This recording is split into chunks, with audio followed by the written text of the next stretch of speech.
What's up sobat, ketemu lagi sama aku Wayne di channel Wayne Java Vlog. Kuharap semua kalian sehat walafiat and dalam keadaan baik-baik semua. Oke, seperti biasa, di channelku ini kita selalu berbincang-bincang masalah visa atau green card atau cara kerja di Amerika, tentang everything, tentang masalah itulah, oke. And then dalam kesempatan ini saya mau memperbincangkan masalah jalan-jalan, maksudnya cara atau jalan untuk menuju atau untuk mendapatkan green card ya. Kalau kemarin saya mengulas tentang cara paling mudah untuk mendapatkan green card itu apa saja, and then ya seperti halnya kalian tahu ya, mencari green card itu, mendapatkan green card itu hal yang tidak mudah, tapi bukan berarti tidak mungkin. Alright? Tidak mudah itu berarti tidak mungkin. So, kalau Anda punya kesempatan dan kalau Anda punya situasi yang pas, green card itu bisa Anda dapatkan dengan mudah ya. Maksud mudah itu ya pastilah, kita butuh biaya, kita butuh waktu, kita butuh tenaga, pastilah. Bukan kayak orang apa, kalau di Indo rezeki nomplok dapat and then gratis, tidak begitulah. Semua itu ada jalannya, ada caranya, ada triknya. Jadi saat ini saya tunjukkan beberapa jalan yang bisa mengarahkan Anda untuk mendapatkan green card. Okay. First thing, seperti aku bilang kemarin, dapat lotre, ya kan? Number one, dapat lotre itu cara paling mudah dapat green card. And then sebagaimana Anda tahu, Anda harus nge-apply itu DV lotre ya. Yang seperti saya bilang kemarin, pemerintah Amerika itu mengeluarkan 55.000 tiap tahun green card gratis kepada rakyat di dunia ini, negara-negara yang punya hubungannya dengan Amerika. Anda bisa ngeplay gratis, tapi of course nanti juga pasti ada biayanya macam-macam. Dan nanti akan saya ulas detailnya gimana caranya untuk ngeplay itu, ya kan. Kedua, menikah. Ya menikah itu kadang bilang oh menikah itu paling gampang, banget. Menikah itu juga tidak gampang, Kita perlu waktu paling tidak 2-3 tahun untuk mendapatkan green card dari pernikahan. Itu kadang kalau kita direview and then kita tidak lolos review, itu juga bisa memperpanjang waktu kita dapat green card, ya kan. Meskipun pada akhirnya kita dapat, tapi kadang karena direview gagal, itu juga memperpanjang waktu kita, penungguan kita untuk mendapatkan green card. Okay. Ketiga, H1B, ya kan. Apa itu H1B? H1B itu working visa, ya kan. Dan dari H1B itu Anda nanti setelah 6 tahun itu baru bisa nge-apply yang namanya green card ini. H1B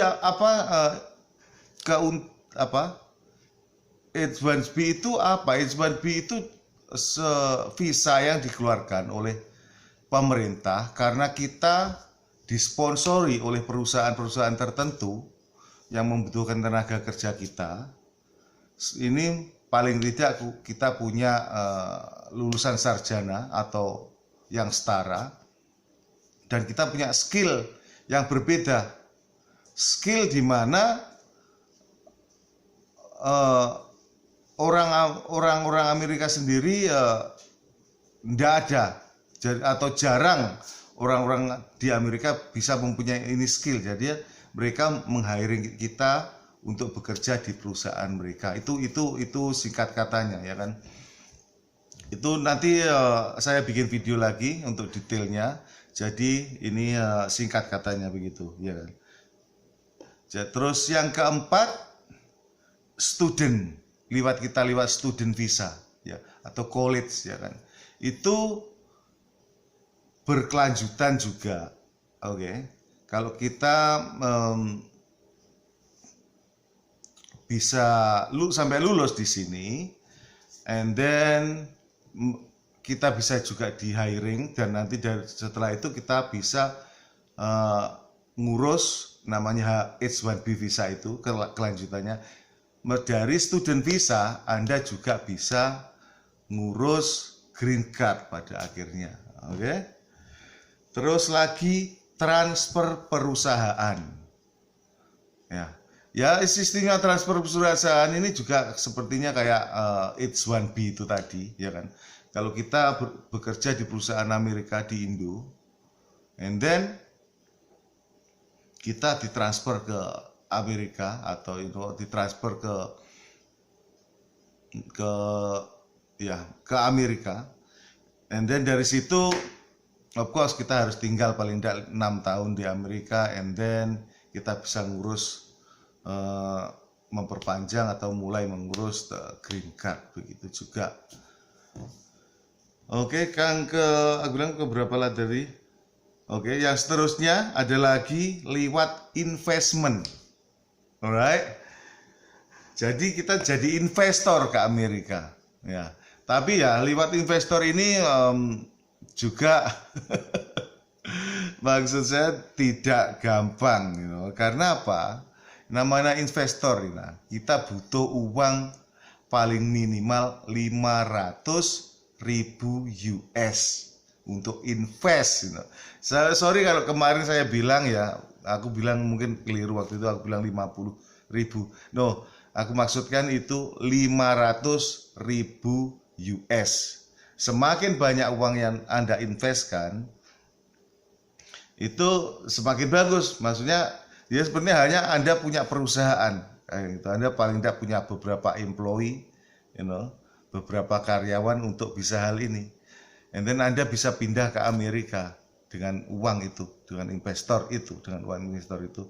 And then jadi Anda nanti bisa menjadi kayak CEO di situnya. And then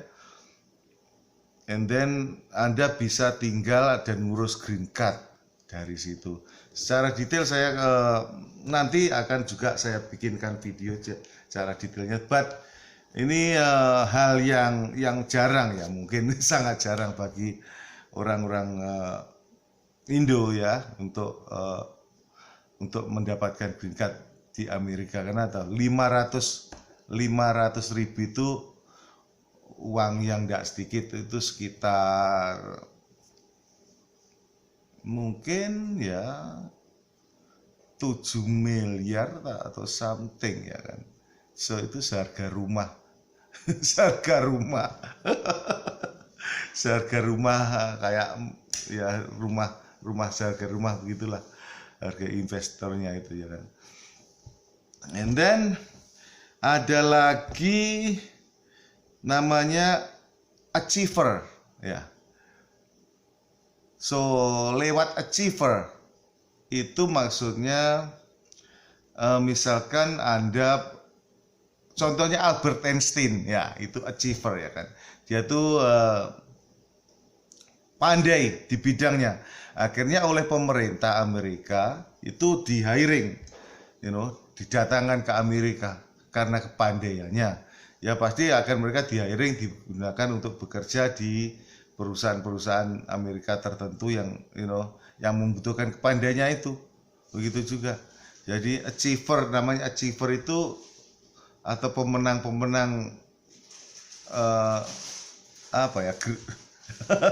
pemenang scientist world kayak something kayak begitu, itu bisa datang ke Amerika, itu bisa disponsori oleh perusahaan atau dari pemerintah Amerika sendiri, kayak mereka itu bisa dipekerjakan di NASA atau apa ya, badan-badan penting di Amerika. Jadi namanya itu achiever. And then dan lagi the last thing, and then yang bisa juga nanti ke arah jalan mencari green card itu ada spesial imigran ya. Spesial imigran ini biasanya lewat religion, lewat agama. Jadi mereka itu masuk Amerika itu lewat penyebaran, tentang kayak penyebaran agama itu. Ada yang kadang pendeta ya, selama ini pendeta atau apa itu atau biksu atau apa ya kan, atau imam atau but itu juga nanti ada spesial formnya bagi mereka, and then somehow itu dari form itu nanti bisa menjurus untuk pengajuan, untuk digunakan untuk mengajukan green card. And then the last is not the last thing, itu family petition ya, atau family petition atau family sponsor dari keluarga yang seperti aku bilang kemarin. Kalau Anda punya keluarga yang sudah punya jadi citizen itu, atau suami jadi citizen, and then Anda bisa ngurus and then ngurus green card sebagai istri, atau jika Anda sudah menjadi citizen Anda bisa menguruskan atau kasih sponsor kepada anak Anda atau bapak Anda atau ibu atau sibling itu saudara, jadi Anda bisa ngangkat kasih sponsor mereka. Itu kayak lewat family petition begitu. Well, sekali lagi saya tambahkan ya, kayak banyak bertanya. Nah dari semua itu cara ini mana yang paling mudah ya?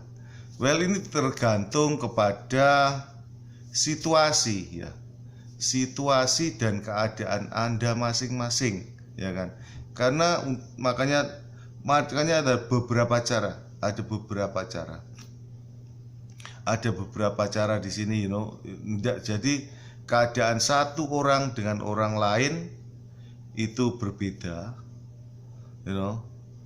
and then seperti halnya situasi dan keadaan berbeda ya kan. And then ada lagi pengajuan suaka politik ya kan, pengajuan permintaan suaka politik. Nah ini tergantung juga situasi ya kan, situasi Anda juga kan. Itu namanya asilum itu ya kan. Namanya asilum itu permintaan suaka politik ya kan. Kalau dari Indonesia saat ini ya susah ya memang, karena negara Indonesia juga aman ya kan. Kalau Anda mungkin dari Ukraine lah, kayak pecah perang gitu jadi Anda bisa beralasan, saya tidak bisa tinggal di sana dengan aman. Anda bisa mengajukan suaka politik, itu minta asilum, itu hal yang mungkin ya kan. Tapi untuk situasi sekarang ini di Indo ya kan, kecuali memang Anda betul-betul punya bukti, punya saksi, Anda betul-betul dibully atau dikucilkan sehingga nyawa Anda terancam di Indo, Anda masih juga bisa aja mengajukan asilum itu. Tapi prosesnya juga lama juga, itu bertahun-tahun proses asilum itu, dari direview, and then tergantung alasan Anda nanti kuat atau tidak, itu Anda juga bisa lolos, dan Anda kadang malah bisa dideportasi juga akhirnya begitu. Well, semuanya ada resiko. Dari semuanya ini juga ada resikonya gitu.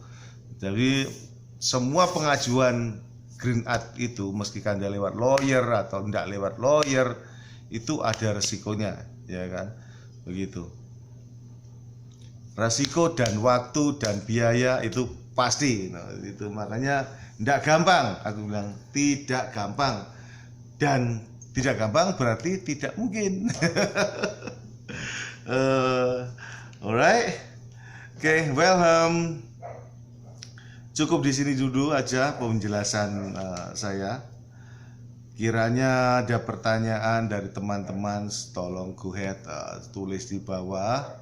Dan Anda yang belum subscribe, tolong subscribe biar saya semangat kasih info kepada kawan-kawan semua, Dan jikalaupun ada teman yang punya masukan, ya kan, saya always welcome, kasih masukan, Saya kasih info ini bukan berarti saya pandai, ya kan, tapi saya tahu, dan banyak orang yang lebih pandai daripada saya di luar sana, So saya mohon juga kalau Anda punya good info, good masukan, share. Kita berbagi pengalaman, kita berbagi pengetahuan di sini.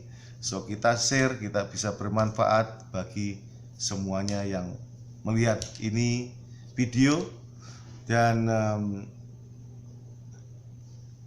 I say thank you so much anyway, alright? So saya sebarkan ini untuk membantu dan ya untuk berbagi,